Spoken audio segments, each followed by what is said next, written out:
So I wanted to say welcome to all of you.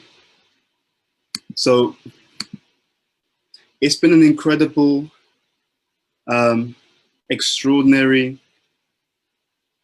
and in many cases, a challenging time in our journey, towards Krishna. This year has been perhaps one of the most extraordinary. And what we wanted to explore in this first session are three specific statements. And these are statements on community, which are 64 principles of community, which were given by His Divine Grace, Srila Bhakti Siddhanta Saraswati Thakur, a great Acharya in our movement and the guru of our own founder Acharya, Srila Prabhupada. To set the context, this year we've had so many different challenges as a global community. And we are still, as a global community, reeling from and trying to come to terms with a new state of reality, a new way of understanding the world, and a new way of orienting ourselves in this particular world. How we orientate ourselves in this world is really crucial, because in our journey of Krishna consciousness, we do not immediately land with both feet on the transcendental platform. When we come to Krishna consciousness, one of the biggest misconceptions that we have is that because I've just started this process, therefore I'm completely transcendental. In the 14th chapter of the Bhagavad Gita, Prabhupada is actually explaining this point at the beginning of the 14th chapter, where he talks about the modes of material nature, and he talks about how the modes work, how they act, how they bind. He talks about how they liberate also. And so for many of us, that realization that while we are aiming for transcendence, we are standing on the material platform. We're aiming for the transcendental platform, but we're still having to negotiate and maneuver the world as it is. There are many things that our teachings explain about this process.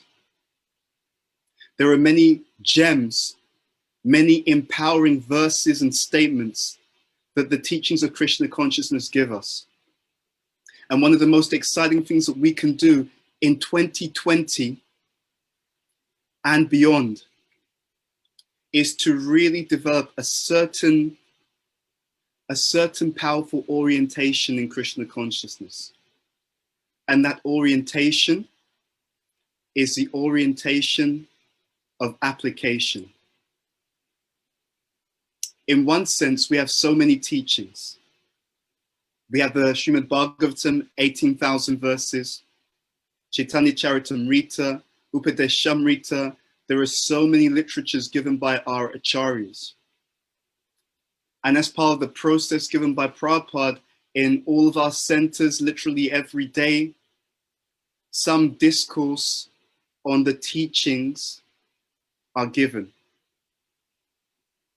So it is very easy to think that I am drinking in the philosophy. I am fully embracing the philosophy. But that perception in many cases will be an illusion. Many of us hear the philosophy, but there's often a blind spot. And that blind spot is often the movement from inspiration to how we can take this inspiration and how we can apply this practically in our everyday lives. This is not just an issue that we face as a spiritual community. In the early days of ISKCON, I'm not sure if they use this phrase too much now, and many of you will have heard this phrase. Sometimes we'll say that a particular devotee is spaced out. And it's a very interesting statement, actually, because it means a lot more than you would consider on the surface. we have two things. We have our feet, and the aspiration there is to have our feet on the ground. What does that mean? It is a metaphor for being practical. At the same time, we want our consciousness to be in the transcendental realm. And what we're trying to do as devotees is something very, very interesting. We sit literally as a bridge between the pure state, the higher realms, and this material world. And one of the ways in which we can define our mission, Nam Sankirtana Praya Yajanti Husimodashaha.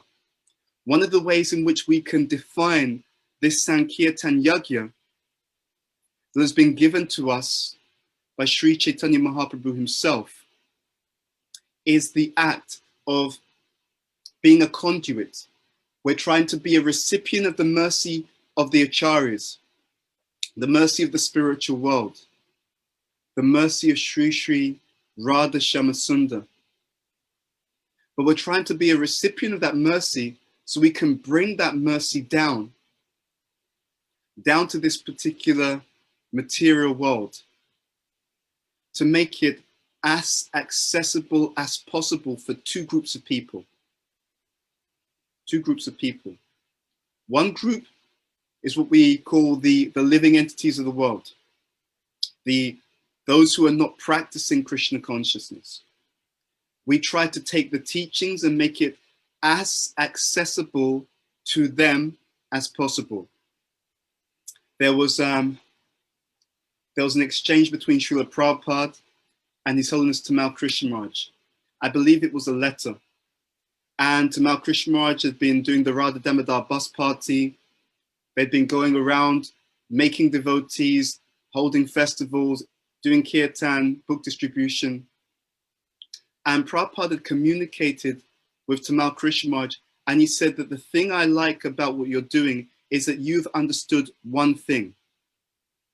And that is that in Kali Yuga, people will not come to the temple, they will not come to Krishna. So we have to come to them. So the idea is that we are acting as a bridge between the material and the spiritual.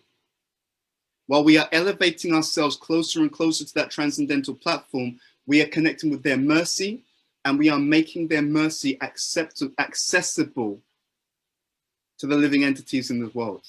So that is one group that we are facilitating. But that facilitation is also based upon our own ability to be grounded recipients of that mercy ourselves. Perhaps more so than many other years, 2020 has been a test of how deeply and how internally we are also able to be completely grounded, practically grounded in these teachings and in their application while we are in this world. And this is a theme that will continue to play out into our lives. There are some devotees who are very, very practical, but who are sometimes divorced from the higher aspiration. So both feel are in the material world, and their vision is in the material world. There are some devotees, they are very idealistic. Their vision, their ideology is all around the ideals of spiritual practice. But they may find that that ideal gets shaken, gets disturbed, gets distracted when they meet the realities of material existence. We still have to maintain our bodies in some way, shape, or form. We still have to, especially if we're not full-time living in temple, we have to pay the bills. We have to maintain ourselves and our situation, and we may have responsibility for other living entities in our family, that we also have responsibilities too. So sometimes we have a vision of the ideal, and we are disturbed by the practical realities. but both have a role to play in Krishna consciousness. And one of the fundamental things that this material world does is it reminds us constantly that this place is not our home. So this brings us to the first statement that we're going to read from Bhaktisiddhanta Saraswati Thakur. And he created these 64 principles of community to really help the institution, the Gaudiya Mat, to really understand how the dealings and how the interaction should be. And the more that we understand this, the more that we dive into this, the more that we embody these teachings, the more extraordinary and the more powerful our spiritual lives and our spiritual progress will be. So I'm going to read you a few of the principles. Today I think we'll try and get through 3 of the principles. And we're going to explore their significance and their application for us practically. And this is a theme that we're going to be trying to draw upon throughout the next few mornings. The practical application of spiritual life and what it does for us. How it transforms us and how it allows us to navigate even this material world while we go on this journey, the journey of the jiva. While we move on this journey and we become fully situated with both feet, ultimately, both feet in the spiritual world. And these teachings are always significant because one of the extraordinary blessings that we've all been given in our lives is that our teachings are coming from pure devotees. We know that there are different classes of devotees. In the Bhagavatam, Prabhupada talks about the Kripa Siddha, who is receiving mercy, and by that receptivity to the mercy, they are able to progress. Prabhupada speaks about Sadhana Siddha, someone who, through the careful application of the teachings, has perfected their spiritual practice, come through all the different levels, and therefore come to the stage of prema. And Prabhupada also speaks of his own class, Nitya Siddhas, those who are eternally liberated associates of the Supreme Personality of Godhead. And because they are eternally liberated, they are always fully connected to that same Supreme Lord. Because they have come from the spiritual world, they understand exactly, to the fine detail, what is required in order to get back from where we are here to the spiritual world. And because of their deep connection, even what they say off the cuff is intuitively guided by their prema, is intuitively guided by their constant, unending, intense, loving affair with the Supreme Personality of Godhead. So Bhaktisiddhanta Saraswati Thakur, being in that class of devotee, we can understand that everything he is given in his 64 principles of community, if only we can tune into this and really take this translation from hearing the teachings to applying the teachings, the more that we can do this in our lives, the more extraordinary our spiritual life will be. And I'll be honest, this is a dynamic that I've seen again and again in the lives of many successful devotees. The days of being idealistic are gone. We have to truly become transcendental. And we have to literally bring the spiritual world to this plane through our own application. Okay, so we're going to read this statement. So this is principle number 29 of the 64 Principles of Community by Bhaktisiddhanta. He says, this material world, which is averse to the Supreme Personality of Godhead, is an examination hall. Now I want you to pause for a moment and let's just do a moment of manana. Just reflect on what's being said. This material world, which is averse to the Supreme Personality of Godhead, according to Bhaktisiddhanta Saraswati Thakur, is an examination hall. It's a place of learning. It's a place where we have to take a test. So just take a moment, meditate, and allow this understanding to sink in. So, let's be honest. Many of us probably did not like exams. For many of us, examination was a time of stress. For many of us, we may have had to try to get a lot done, a lot learned in a short space of time just before the exam was coming. I remember when I was at university. So I was studying, my undergraduate degree was in philosophy and economics. And I came to my final year and the exams were coming. And the year before, I had come to Krishna consciousness. And it was so blissful. Because it was so blissful, and because of my being so neophyte, I didn't really pay so much attention to my studies. I did something, but I was entering into this amazing new world. And I remember, as I was coming to exams in my final year, I remember thinking, oh no, I've got a lot that I need to learn. And I had to start to really try to cram so much understanding and so on.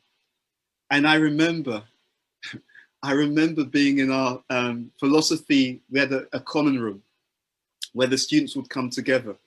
And in that common room, they would also give you different handouts. They would give you information about different philosophers that you could use to revise.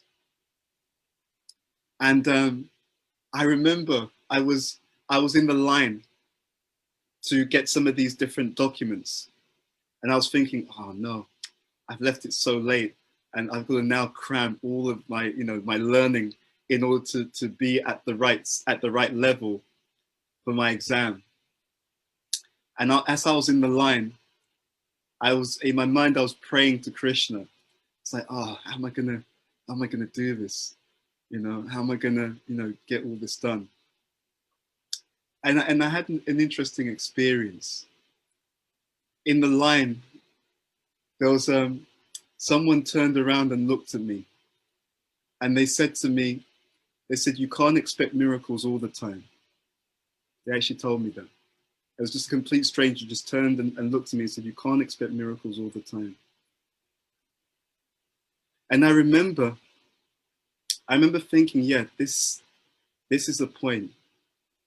If I'm to do well in any exam, if I'm to do well in any situation, it actually requires that I really take the lesson to heart and I really work on that basis. I really work on the basis that there is an exam. And actually, the day you start the process of education, I realized my mistake was the day I started the process of education, I should have begun with the end in mind. I'm giving a seminar, I think it's January the 8th, on goal setting. So something for the new year and how we can set goals and how we can focus on what we're meant to be achieving and so on. And as I was researching for this, it really hit me. It really hit me that one of the most powerful things that all of us can do in our journey in Krishna consciousness is really to begin with the end in mind.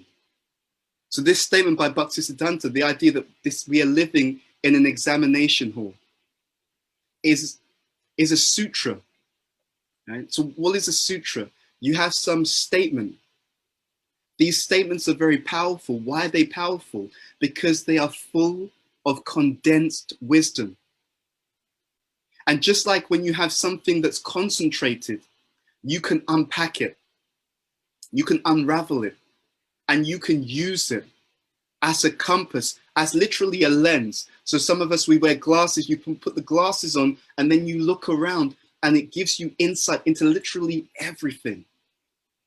Everything. So this statement is a sutra, and this idea of beginning with the end in mind is really powerful for us as devotees. Why? Why is it so powerful? It is because if I don't have a purpose and a goal, then actually everything around me becomes more difficult. If I don't have a purpose and a goal, if I do not know where I'm going, then we as devotees, we can be in Krishna consciousness for 10 years, 20 years, 30 years, and we may sometimes wake up and look in the mirror and consider, why have I made so little progress? Why have I been practicing for so long, but feel that I've progressed so little? This 2020, as we said, was an extraordinary year because we were really brought to bear with the idea that life is really full of surprises. For the vast majority of us, if you had said that actually, don't worry, just let you know that at the beginning of the year, soon after we hit around February, literally the whole world will go into lockdown. People will be queuing up to go to the supermarket, to the stores, to buy lots of goods because they may not be sure whether they'll be able to access those stores again. People that we know, people that we hold very dear, even ourselves, may be inflicted with a disease. And some of the people who are inflicted with this disease, this virus, will pass away like that. Not only will they pass away, but the entire world economy will be affected. And literally millions of people will lose their jobs. This is coming. If we'd been told that at the beginning of the year, I don't know about you, but I don't really believe that I would have taken it seriously. I don't think I would have taken it seriously. I would have thought maybe this person's just been watching a few too many movies. But this is where we are. And so 2020 has really shown us that in life, it would not be considered unrealistic to expect the unexpected. In other words, the test may come at any time. At any time. We don't know when we're going to be tested. We don't know how we're going to be tested. But this has a really important implication. I was reflecting in my own life, and I came to realize, I came to understand more about certain blind spots. What I'd seen when I was reflecting this year in particular, I saw that there were weaknesses that I was aware of. Okay, some things I was aware of. Okay, I don't do this so well. I could improve in this particular area. But I also saw two other things. I saw that there were some weaknesses that I was unaware of, which was like a blind spot. So I wasn't fully conscious that this is an area that you could improve on. And that was one thing. But something which was even more powerful and profound happened. I started to see, yes, Bhuta Bhavana, there are some weaknesses that you're not aware of, and they're coming into consciousness, they're coming into view. But I also saw that there are some weaknesses that I was aware of, but I was putting off really doing something about them. And as I started to dig into this, I started to see why. I saw, yes, Bhuta Bhavana, there's a lack of what we call emergency consciousness. So sometimes we know that the issue is there, but we think that we have forever. So therefore, the issue blips on the radar. Okay, the issue is there. We have time, I'll do it tomorrow. We may forget. Later on, the issue blips on the radar again. Here it is. Oh, yeah, I know that. I'm aware that I have this issue. I'm aware that I need to improve in this area. I'm aware, I'm okay. And then, at a particular point in time, as Bhaktisiddhanta Saraswati Thakur says, you're thrown the exam. At that point, unexpectedly, the issue that we have been aware of, but did not give sufficient attention to, Now we have the exam. Now the test comes into our life. And that test can do a number of things. For some, it can cause us to feel stressed, to feel that life is unfair. It can cause us to even question, why is Christian doing this to me? I'm such a good devotee. Why is he giving me this test? But for some of us, if we're really honest and if we look into our hearts, we can see, okay, you know what? Krishna did tell me that this was there. He did show me that this was something that I needed to work on. He gave me the heads up. He gave me the early warning, but I did not sufficiently give attention to this area. There's a system for time management. And in the system for time management, they talk about 4 quadrants, which are 4 areas. And they are 4 ways that people deal with tasks and time. So you had one group of people and they spend their time doing things which are not important and not urgent. Okay, so not important and not urgent. So they're really spending all their time in an area which is not really taking them forward in life. You could consider that that area is symptomatic of the mode of ignorance. I've got limited time. Time is extremely precious. But I spend all my time doing things which are not important and they're not urgent.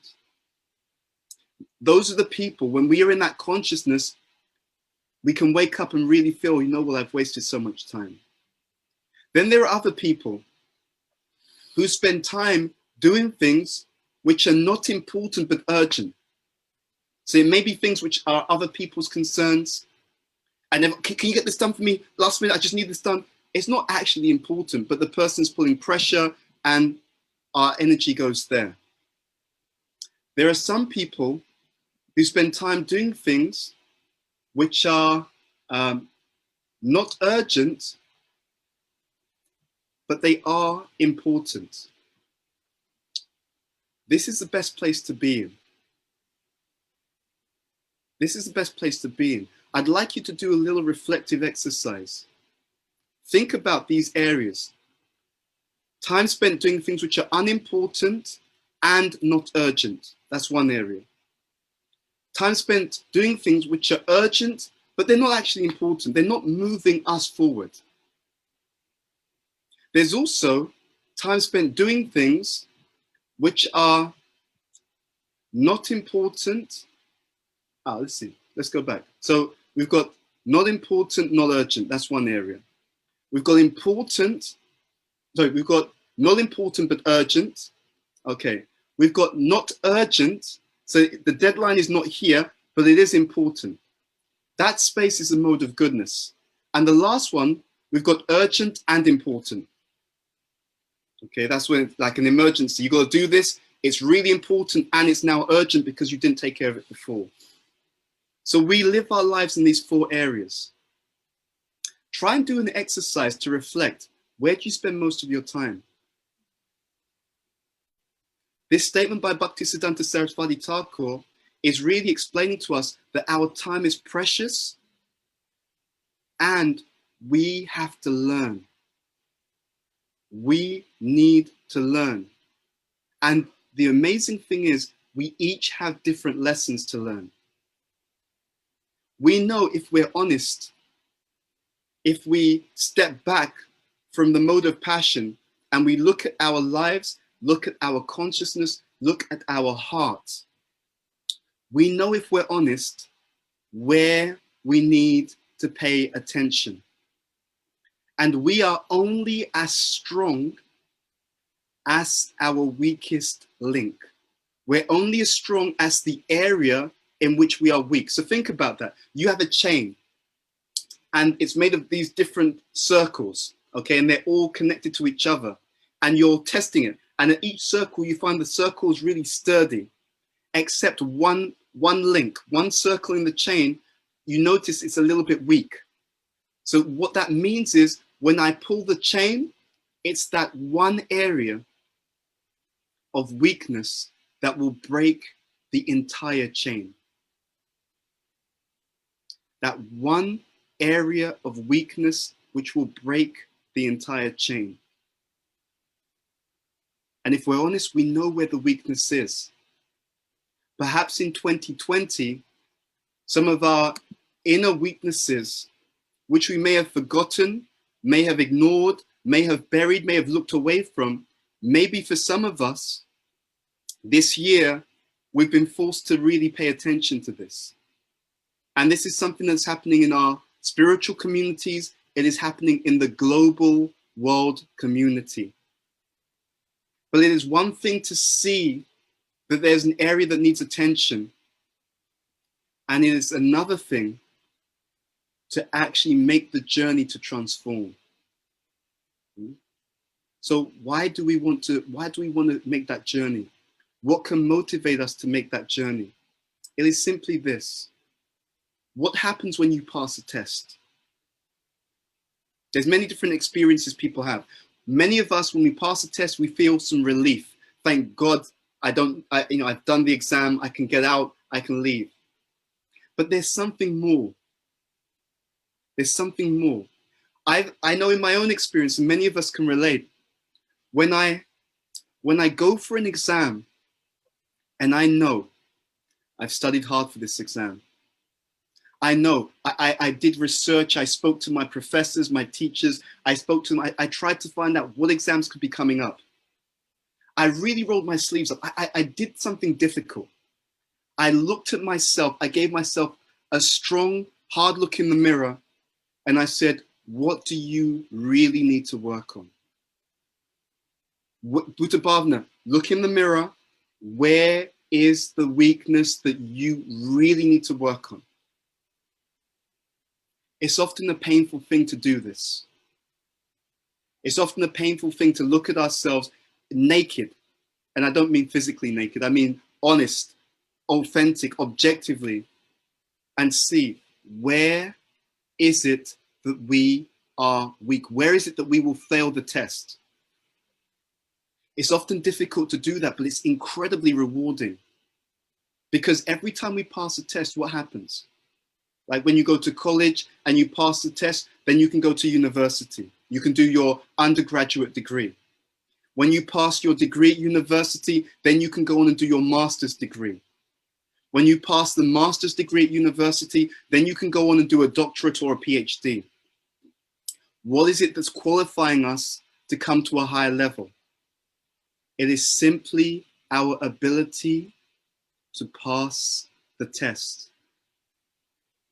So when we meet different challenges, difficulties, circumstances, and they can be difficult people or difficult situations, especially when we get disturbed, when we feel negative about it, it's very powerful if we can ask ourselves a question: what is it that this situation or this individual is teaching me? And the most powerful thing that we can do in our lives, which is a fuel of motivation that we often forget, the most powerful thing that we can do in Krishna consciousness is progress. Clinical psychologists have done studies on this, and they have found that it's not the achievement of a goal that elicits positive emotions so much. That may bring, it can bring something, but they found that the thing that really motivates a person, the thing that really triggers, on a repeated basis, triggers positive emotions in an individual, and as devotees, it completely applies to us. The thing that most triggers positive emotions is the sense that we are making progress. That is the factor that really strengthens positive emotions.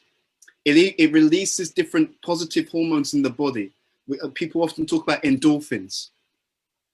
And what happens is the more that we feel good, the more that we actually become even more determined and more motivated.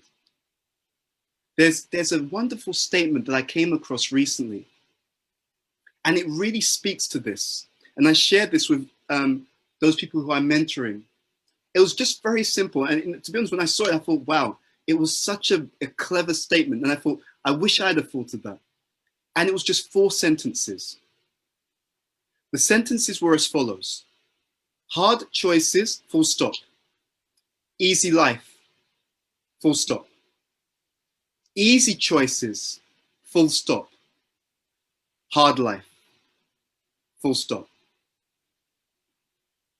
The idea being that if we're prepared to look at what we need to look at, even though it's a bit tricky, even though it's a bit difficult, even though it's not easy, if we're prepared to look at what we really should be paying attention to, if we're prepared to drink the poison, what is it Krishna says in the Bhagavad Gita? Mode of goodness begins like poison, but in the long term is nectar. If we're prepared to face facts about ourselves, even uncomfortable truths, and then work on it, build that into our day-to-day schedule, work on it bit by bit. It doesn't have to be like, we're not expecting to transform ourselves, but bit by bit. If we're able to do that every day, even the biggest weakness will become the catalyst for our greatest success. And that is one of the key lessons of 2020. Before I came to Krishna consciousness, I was into like metaphysics, which is basically just subtle sciences, understanding how the subtle energy works. And one of the things I used to do was I used to use some like metaphysical understanding to understand the nature of a particular year, because every particular year has a certain vibration and it has certain universal lessons that it will offer humanity. So when I looked at this 2020, as the year unfolded, it became very clear some of the key lessons. This 2020 was all around the lessons of looking at our foundations, looking at the platform upon which we are standing, and also coming to terms with truth, with fundamental truths about reality. So those people who had made that investment to really be honest with themselves, honest about themselves, honest about their situation, and honest about the very nature of reality in this material world. You will find for those people who had deeply imbibed that lesson, deeply honest, deeply truthful, they would have had an easier time navigating 2020, because their expectations of reality would have been perfectly aligned with the realities of the material world itself. And for many of us whose expectations were out of tune with how the material energy really works, this would have been more of a struggle, more of a difficulty, because you can't change reality, right? We can't overcome reality. We can only accept reality. And of course, the highest reality is Jivara Supoi Krishnera Nitya Das. So to the extent that we've been able to go deeper, what happens? To that extent, when the tests come, then we really get to see, Krishna really shows us, this is the degree to which you have imbibed the lesson. Well done. Or this is the degree to which you've imbibed the lesson. There is more to learn. We have to develop more mastery in this particular area of life. And this plays out throughout all of our existence. As Bhaktisiddhanta Saraswati Thakur says, we're literally in an examination room. So life is what? Life is the understanding that I'm a student. And pure devotee is what? Pure devotee is perfect student. Perfect student. Pure devotee means one who is eager to learn all the time. One who is ready to learn all the time. And how do we learn? The beginning of all knowledge is humility. In the Bhagavad Gita, chapter 13, text number 8, Krishna will list all those elements that constitute knowledge.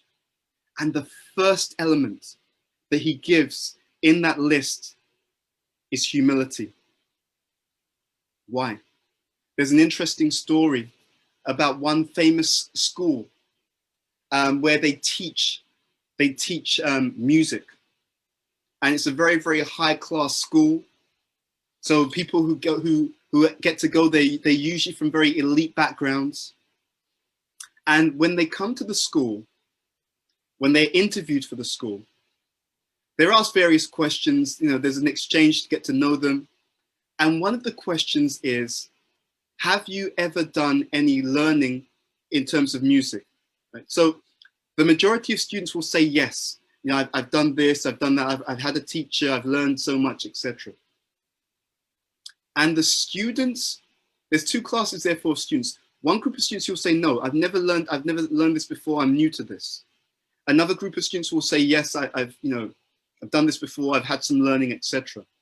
So those students who are completely fresh in this area, in this discipline, they are given one particular fee, a certain price that they have to pay in order to learn, in order to be admitted to the school to learn music.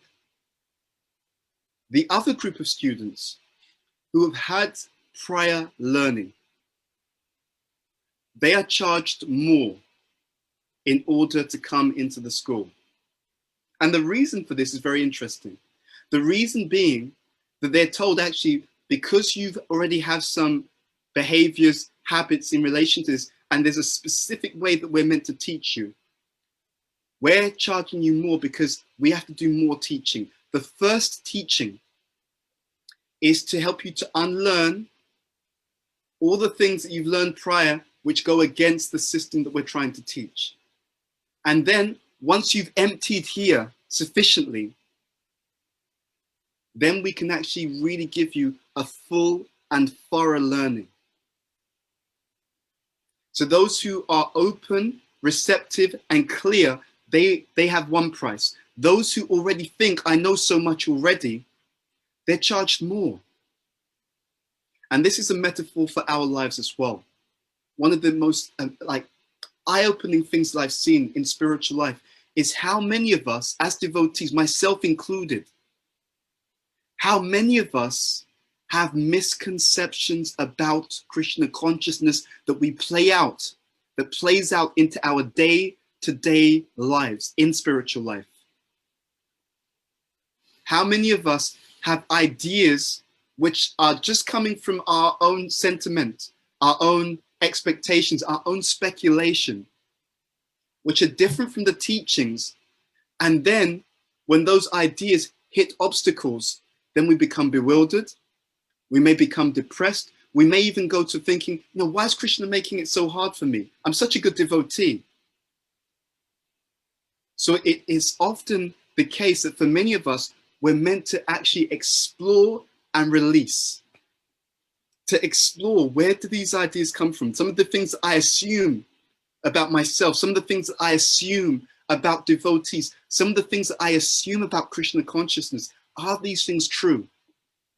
This examination hall that Bhaktisiddhanta Saraswati Thakur is speaking about, the examination hall exists outside of us, and the examination hall is meant to exist within us too. Krishna consciousness, if it's done properly, is also meant to be a life of examination and introspection, along with execution. I repeat, a life of examination, introspection, and execution. And there's a link between the two. The more that I know myself, the more that I understand myself, the more that I'm honest with myself, the more expertly I can navigate the process or the journey back home, back to Godhead. And the more expertly I can navigate my community, my association, my world. So we want you to really think about this. One question only. What is it about myself that I really know I need to work on? One thing. What is the most important thing? And we want to encourage you, ask yourself, how am I going to make that journey today? Ladies and gentlemen, please understand that we've never had time. People say we don't have time. That's wrong. We've never had time. What is time? Time means how the body deteriorates. That is what time is actually. Time is actually how the material energy is deteriorating. So just like you have a bucket and the water is leaking from the bucket, time is passing us. So the only time we have is now. And the only progress we have is how we use now, how we invest now for transcendence. That is success. Now, how that journey is achieved is this next verse that I'm going to read. And this is principle number 44. How success is achieved, or a key part of success. Association. This is Bhaktisiddhanta Saraswati Thakur, principle number 44. Association is the principle, and just get the words here. It's just so beautiful. And when we look at this with attention, so much more comes out. Bhaktisiddhanta says, association is the principal impetus in human life to serve Sri Hari. I'll repeat this first sentence because it's so powerful. Association is the principle, that means the number one impetus, that means motivation in human life to serve Sri Hari. Due to the association of non-devotees, one gets material prosperity. Due to the association of devotees, the spirit soul gradually becomes absorbed in serving Sri Hari. This is the greatest shelter for a human being. Never become averse to that. So again, it's a sutra. So what does it mean? See, first of all, our spiritual lives are harder or easier by the association we keep. This is so important. Sometimes we may think, you know what, spiritual life is challenging, it's difficult, I've hit this challenge, I've hit that challenge. Every single one of us have to have tests. When I was studying at university, actually, let's go back. When I was studying at college, I found that when I did the very best in my studies, I was trying to do this, and this is something you can do. I was trying to look at times in my life when I was successful. And I tried to think, okay, when things have gone really well, Bhuta Bhavana, stop and think. When you've done really well, let's explore. Let's explore you, meaning let's explore your consciousness, and let's explore your situation. When things have gone well in your life, and we can say when things have gone well in our spiritual life, what's been going on? There's a saying that they have in the material world that success leaves clues. Okay? I repeat this. Success leaves clues. Now, that's a whole seminar in itself. So when we're doing well, in spiritual life, there are clues. There are clues inside, there are clues outside. When I did this examination, I saw exactly what Bhaktisiddhanta Saraswati Thakur was speaking about, that one of the biggest clues was not just association. It wasn't just association. It was specifically the type of association and the type, or rather, the type of association and the type of relationship I had with that association. It's not just about who we're associating with. It's also how we are associating. I really saw, Krishna made it so, it was vivid. He showed me two things. He showed me that the association I kept had a huge impact on how I was able to move forward. So it was the association, it was how I was associating, it was what it was doing for me, doing to me. But just a few days ago, as I was reflecting on this, I was reflecting because I was thinking of different statements, just different wise sayings that we could share with people. But he showed me there was two things. And this was really interesting because it's something that plays out throughout our entire spiritual life. He showed me two things. He showed me that there's poverty and nivriti. Poverty means those things which are to be done. So by this, when we talk about association, he showed me that there were certain positive types of association I was deliberately having, right? So the people I moved deliberately, intentionally, positively to associate with. What he showed me also was the opposite. He showed me how the success was also deeply related to how I was dealing with negative individuals in my life space. These two things. He showed me it wasn't just enough that we had positive association and that we related offenselessly, we related sincerely, humbly with that positive association. He showed me that was just one part of the equation. But he showed me also that it was also how we dealt with those people who may have been a little bit more negative, a little bit more, let's say, materialistic. And it was the two ingredients coming together that really drove us forward in our spiritual life. And it was a major lesson for me. And I started to look and I started to see that this was something that was playing out in literally every single devotee's life. Every single devotee's life. And there was no exception. It was so powerful.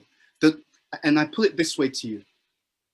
I saw that I am the devotees who I associated with in the past.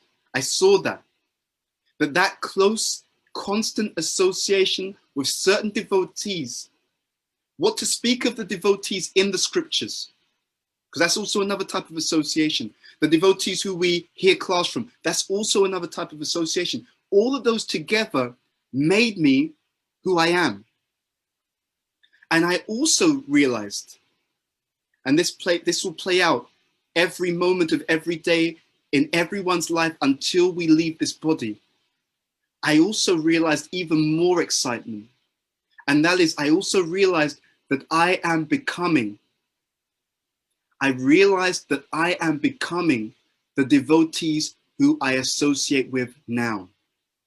I repeat, I realized that I am those who I have associated with in the past.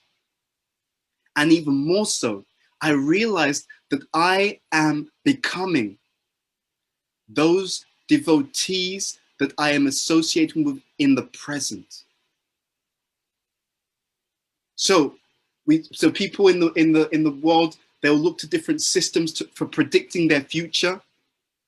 If you wanna predict your future, all you need to do is look at who you associate with. That is the number one predictor of the future. And the most glorious thing, but also the most scary thing, is that we have the opportunity to associate with the most exalted personalities. They are there every single day, every single moment of every single day in the pages of the Bhagavatam, in the pages of literally every single book given by Prabhupada, every single lecture given by Prabhupada, and those devotees who are intimate associates of Prabhupada. In 2020, I realized that what Krishna was doing is he was giving every single one of us the tools to decide, I'm going to put your future in your hands. I'm going to put your future in your own hands by giving you conscious awareness of the quality of your association. You choose your association, you choose your future. And that is a gift.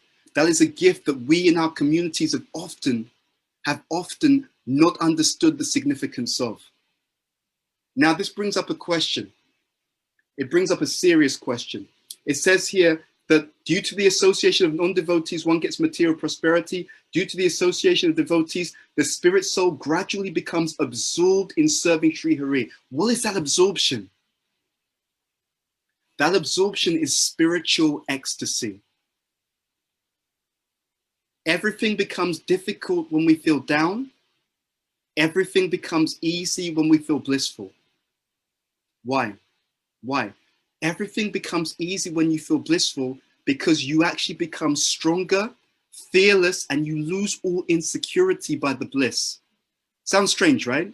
You've probably never heard that in a class. What do you mean you lose all insecurity by the bliss? I've been having this really interesting communication with some devotee friends of ours, and we're going to do a seminar on this in the future. What I saw was that there are so many of us as devotees, we have issues with self-esteem. And I got a glimpse of where that was coming from. What happens is the following. When my sense of self-worth is dependent upon factors outside of my control, it causes me to feel insecure and fearful. Very simple. Because if I'm dependent for my own sense of self-value, if I'm dependent upon what other people do, then my unconscious knows that what if they don't value you? What if they don't praise you? What if they don't validate you? You will be down. So I'm always in this dependent space in relation to others. I'm always in this dependent space. Now, it does not mean that we do not appreciate the love, the care, the encouragement of devotees. No, not at all. That love is a natural part of our loving exchange. But what we're talking about here is when I'm overly dependent in a very material way. So now I'm doing things not as a pure expression of service. I'm doing things just to get approval. And what's not being spoken about is that because I'm so desperate for approval, it now means I don't have integrity. Rather than doing what is right, I'll just do what's going to get a round of applause. So now I'm attached to name, fame, distinction, adoration, profit, prestige. And even if I'm externally successful, I'm still dependent. I'm still insecure. Because what will happen is, as successful as I am, at some point in the future, someone will be more successful. And then someone else will be even more successful externally. And what happens then? Then I'm crushed. So what was revealed to me, very interesting, was that the praise and blame that Krishna speaks about in the Bhagavad Gita are literally two sides of the same coin. I did an experiment. I did a thought experiment and an observation. I saw that the devotees, every single devotee, without fail, every single person who was overly dependent upon other people for approval and for appreciation, I saw that directly to the extent that they're dependent, not that they just appreciate it, but they're needy in this area. I saw that to the extent that they were needy, that they were dependent upon the appreciation and the praise and the round of applause and the recognition and the fame from others, I saw that to that extent, that same devotee, when they were criticized or blamed, which was inevitable, because when you're successful, some people will be envious. I saw that to the extent that they were dependent upon appreciation, to exactly that same extent, when they were criticized or blamed, it crushed them. And I thought, wow, practical application. I then, because I never understood it in that same way before, but I then looked at the statements of Krishna in the Bhagavad Gita with different eyes. And I saw, wow, this is why Krishna is saying, do not be attached to praise, because as much as it's all about the round of applause, to that same extent, you'll be destroyed by the criticism, which is inevitable in the material world. Well, I saw that what Krishna was doing out of his deep love and deep compassion for all of his devotees was giving us a chance, an opportunity to get off the roller coaster, which was on its way to destruction. And this ability had a lot to do with the association. Because I saw that the association was not only determining who we were, but it was determining whether or not we really understood who Krishna is and what Krishna consciousness is. I saw that when devotees were just around people who were all about the externals, very quickly they became external. And what do we call external? Prakrita Bhakta. external devotees. Bhaktisiddhanta Saraswati Thakur, in his writing, he talks about different types of disciple.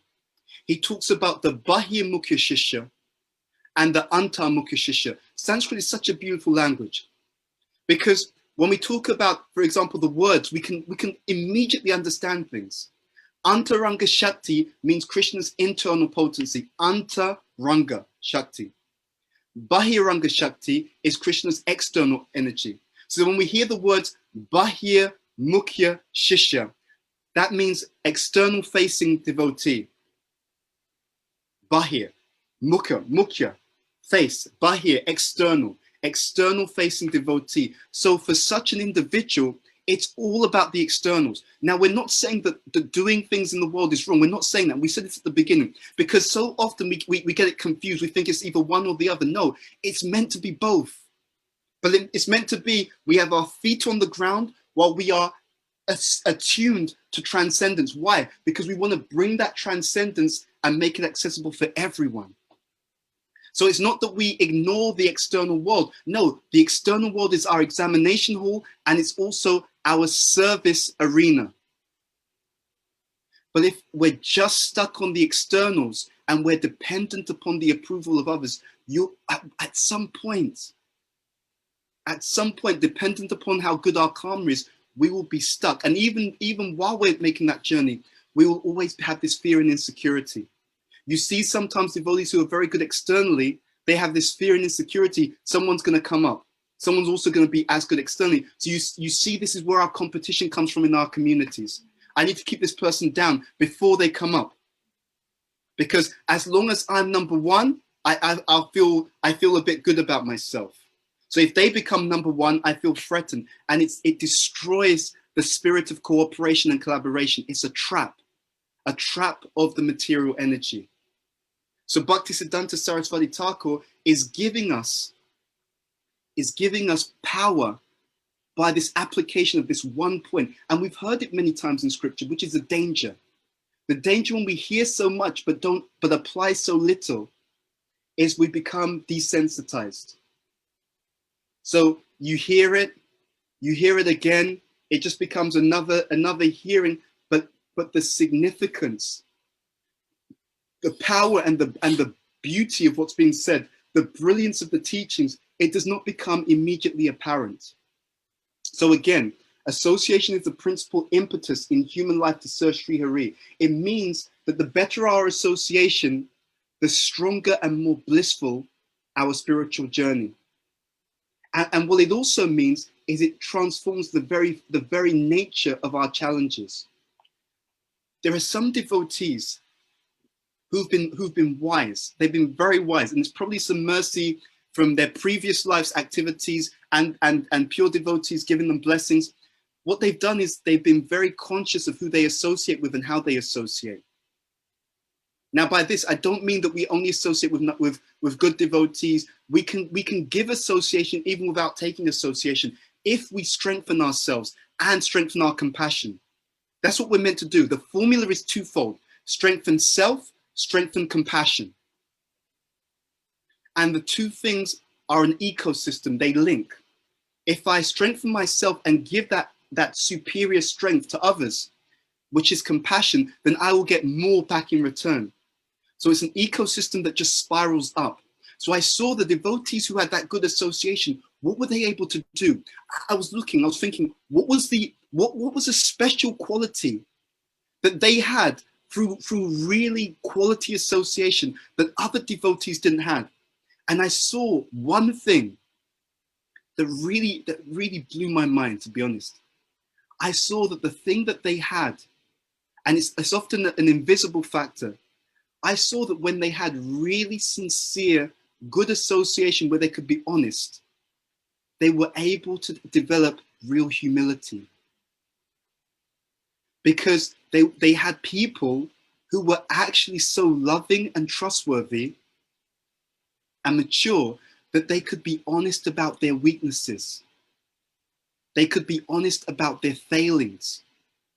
And they could be honest about it without those people insulting them, without those people rejecting them, and without those people being sentimental. They didn't just say, oh, it's okay, you're smoking, cigarettes, it's all right. It wasn't that kind of relationship.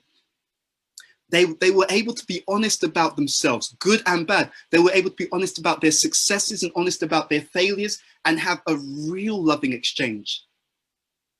And what was interesting was that in doing so, they weren't ashamed of themselves. They weren't ashamed or embarrassed about who they were.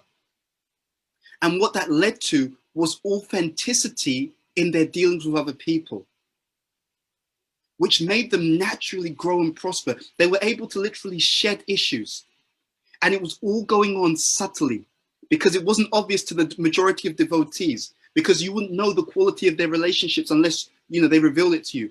But they were becoming, I saw over years, they became more authentic and secure, while others were sometimes, through bad association, leaning towards being more manipulative, more exploitative, more insecure.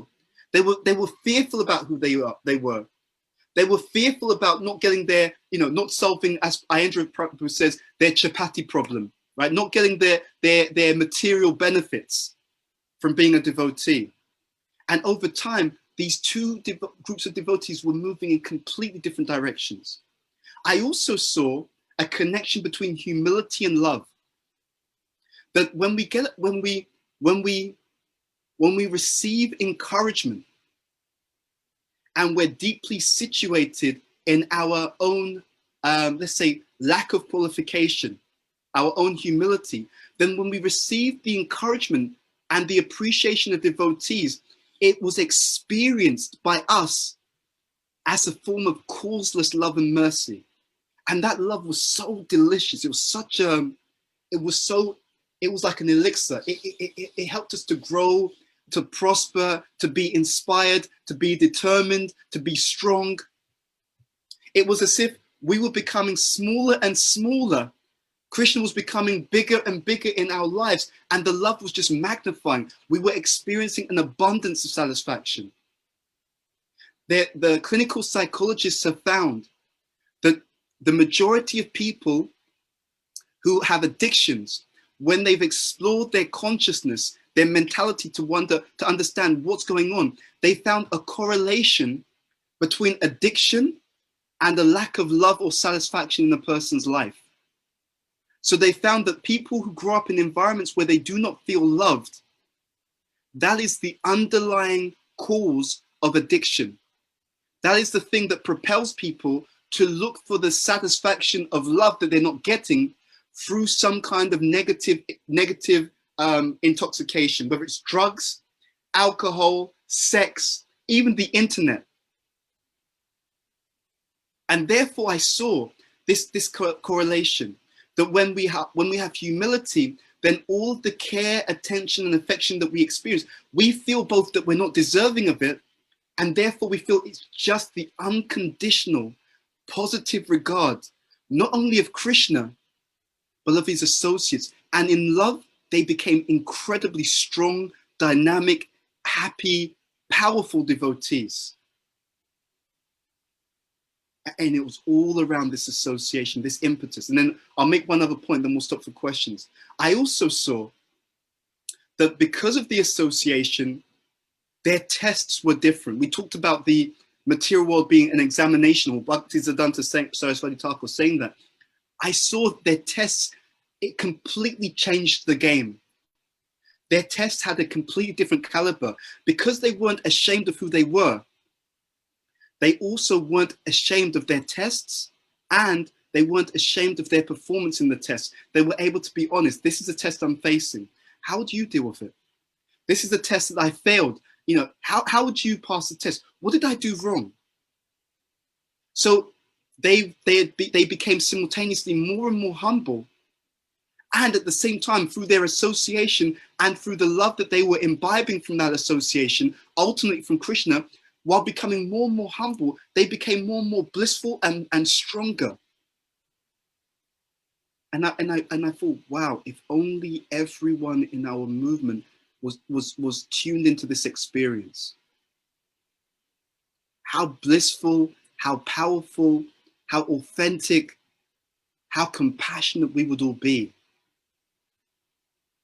And this association is the key, because when we have a test but we feel supported, the test becomes easy. When we have a test and we feel alone, even the simplest test becomes or feels like the greatest obstacle. So it was all around association. As I said, I am those devotees that I associated with in the past. And I am becoming those devotees who I am associating with in the present. So I realized that in the pages of these 64 principles by Bhaktisiddhanta, he was giving us an incredible gift. He was giving us literally the gift of not only our consciousness, but also our future, by giving us the gift of the awareness of the importance of who we associate with and how we associate with them, along with the awareness of knowing who may be challenging, who may be in our environment, who may be acting like anchors, holding us back. Not that we have to reject them, but we have to reject the mentality of allowing us to be held back by anyone. So poverty and nirvati, taking the positive association deeply and transforming or changing any negative interactions so that they also become positive. They also become a learning curve. They also become a way by which we may learn the lessons even from those negative associations, imbibe the lessons, but not get brought down by anyone. Anyway, I guess we'll stop there. Tomorrow, because we were going to read 3 different quotes, but I think we'll just stop there today. We may bring that other quote over into another session, maybe tomorrow or the day after, because we have a few sessions. And I'm going to pause and open up for any questions from Gora Hari, and we'll see what we can share over the next however long we have. Thank you so much, Bhuta Bhavana Prabhu. Oops. Baladev. Switch off this. Okay. Wow. Okay, we are still alive. So I have 2 questions actually that came up. And first of all, thank you so much. It was a really very enlivening lecture. So the first question I have is how to deal with a new Bhakta who, on one side, should learn that it is the best to follow the authorities, and it's not about his or her false ego, versus, on the other hand, not to become dependent on the approval of the authority. Yeah. Thank you. It's a very, very interesting question. So, as I said, I was putting together some material, maybe for a future seminar. And I wanted to see what is the understanding, what are some of the approaches in psychology, and how do things work in Krishna consciousness? And a few days ago, Krishna, he allowed me to see something which I thought, this is really interesting, and it's very instructive to what is being asked. So there's a system in psychology called transactional analysis. And it talks about 3 states: the adult state, the child state, and the parent state. And so it's really talking about having ultimately what we call a healthy adult, where we can relate to each other in a very healthy, balanced, equal way, where we don't overreact, we don't underreact. So we basically, we honor ourselves properly and we honor other people properly. And we can understand by symptoms that healthy adult state would correlate to the state of the mode of goodness. Okay, and we come to goodness en route to transcendence. So it also spoke about the receptive child state. So in our relationships with people who are, let's say, further along the path in Krishna consciousness, by consciousness, I don't just mean externally, but who are actually more advanced. In that relationship, let's say relationship between guru and disciple, the disciple, if he or she has what we call a receptive child state, that doesn't mean they're childish. It doesn't mean they don't function on their own 2 feet, but it means they're receptive in this area to someone who is more advanced than them so that they can learn. Just like if you go to university, you may go to adult you may go to university and you're an adult, but and the other people who are teaching you, they're adults, but there's still a state of receptivity because you know that you're learning from them. So you're comfortable taking the position of a student. So what's meant to happen is if you have someone who's in a healthy adult state and you have someone who's relating to them as a receptive student for the sake of learning. So in the communication for the sake of learning specifically, then if they're a healthy adult and I'm a receptive student, then the fact that they're a healthy adult means that what they'll do is they won't just keep the relationship like this. Because they're healthy, if they're a proper teacher, a proper adult, a proper guru, then what they're looking for in their disciples is they're trying to make their disciples also like them. So even though it starts like this, by their guidance, it comes like this. Of course, it doesn't happen. It doesn't happen sentimentally. It's through maturation. If we follow properly and they guide properly, through maturation, we do come like this. We mature, and then the relationship becomes more and more one of equals. But it's by the process of actual qualification and actual maturation. So one can't do it artificially. So there's two expectations. There's one expectation on those who are junior, and there's one expectation on those who are senior. So the expectation on those who are junior is to really understand that actually, just like when I went to university or college or school, if I can't learn and hear from an authority, how will I grow? Because actually, every single day, everyone is accepting some kind of knowledge from some kind of authority. It's not some new thing that happens in Krishna consciousness. It happens every day. When you go to the doctor, you're seeing someone because you have some health issue.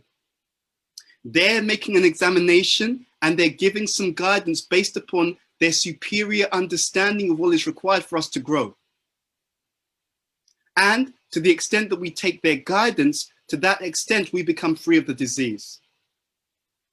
So one of the most powerful things that we need to do, and this is a principle in our entire Krishna consciousness, there are so many things that we do which are completely consistent with what we do in the outside world and what everyone else does. It's just that because we don't understand that, we don't see the link, we're happy to do it in every other sphere of life. And then if we have to do it in Krishna consciousness, it becomes a big issue. It was very interesting. I also saw that when people don't respect their authorities properly, one of the ways that Krishna helps them to understand that this is wrong is he puts the person who does not respect authority, he puts them later on in their life in a position of authority, and then they're disrespected by their juniors. He's so clever. He's so efficient that what we don't do, he'll arrange for us to be on the receiving end of our own improper behavior in order to really, this is what it's like when people have to deal with you. I'm going to show you what it's like by pulling you on the receiving end of your own behavior. Incredible. So someone who's clever, someone who's intelligent will understand that it's always in your best interest to behave properly as a follower, okay? Now, that's one part of the equation, but it's not the full story. The other part is the responsibility of the authorities themselves, okay? Now, I'm going to share this, but we should be very clear. What the problem we have in material life is everyone's talking about everyone else's responsibilities rather than their own. And that's why the world is in such a mess. The idea is that we let other people act as they will. We can't change them. We can inspire them, we can't change them.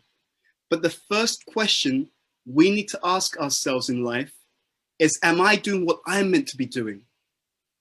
So as authorities, we're meant to show love, care, appreciation, and give shelter. It is just like a good parent.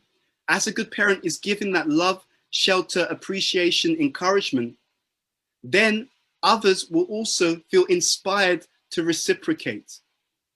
So that's the full story.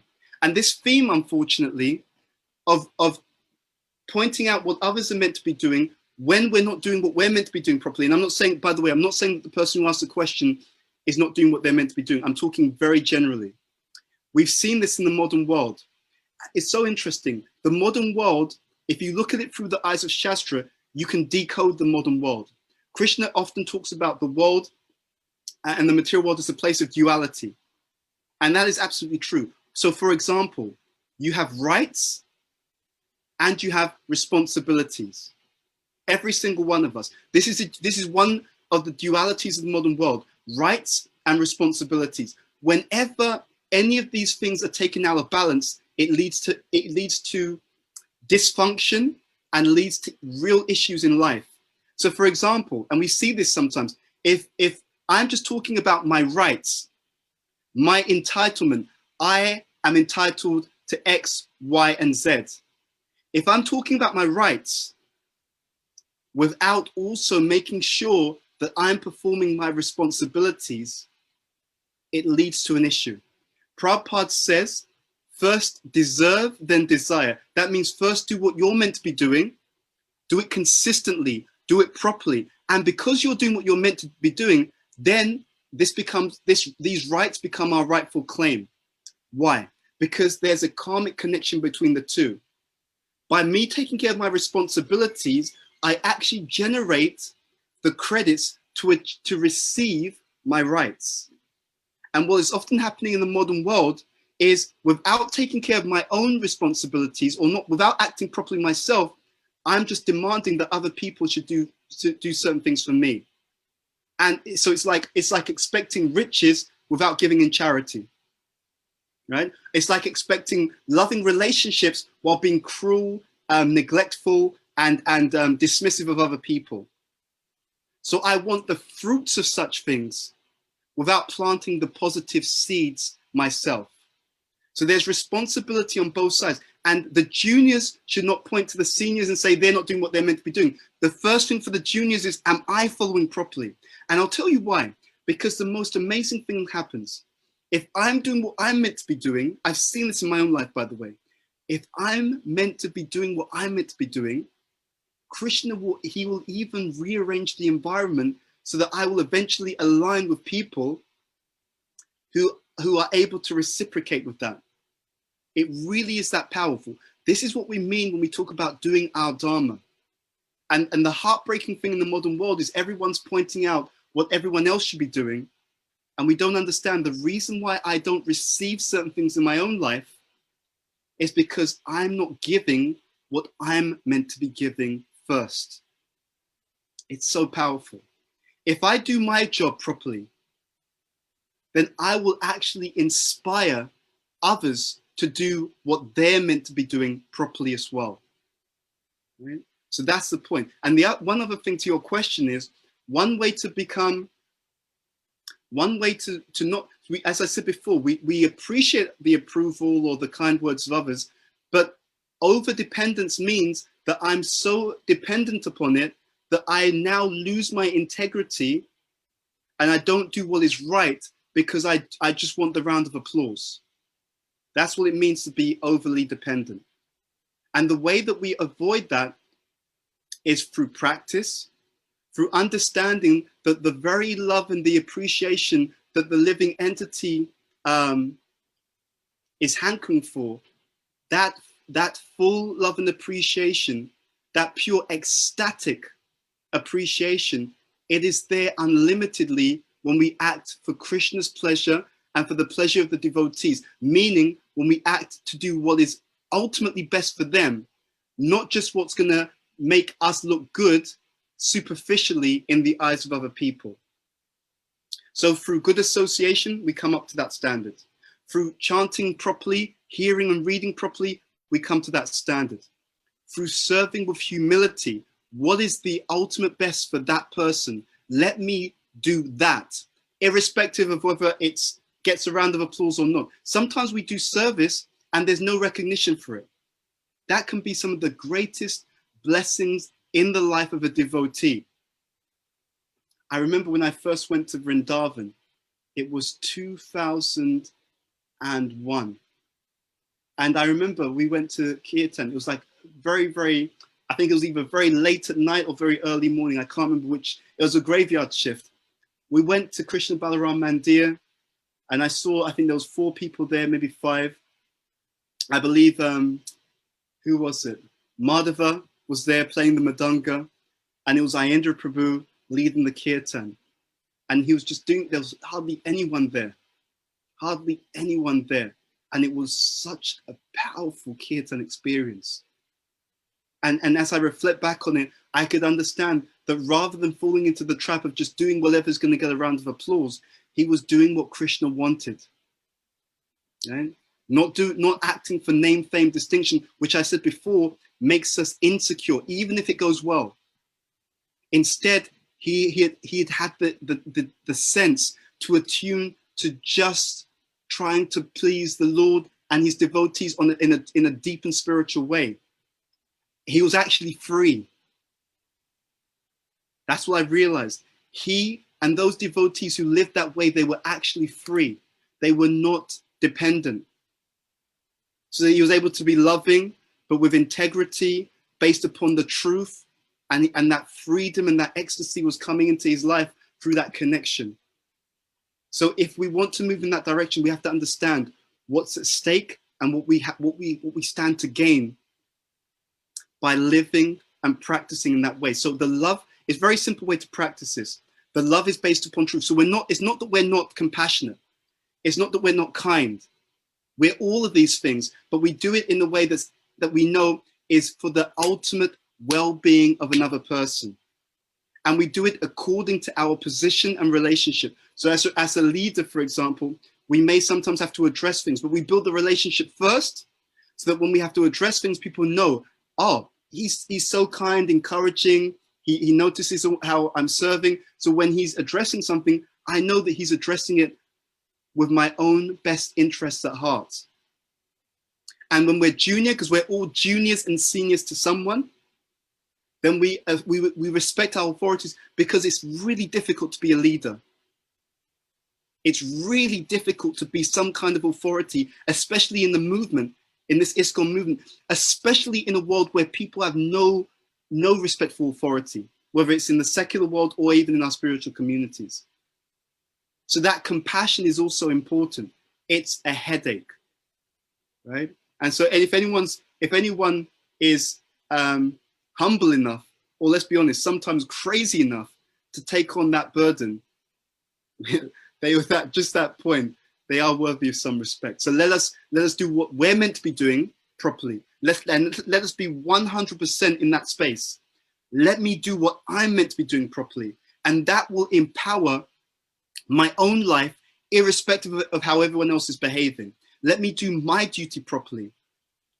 And let me do that in such a powerful way that it inspires in the environment others to do what they're meant to be doing. That's the ultimate point here also. We want to inspire others to behave properly, and that will help everyone. Okay, thank you for that question.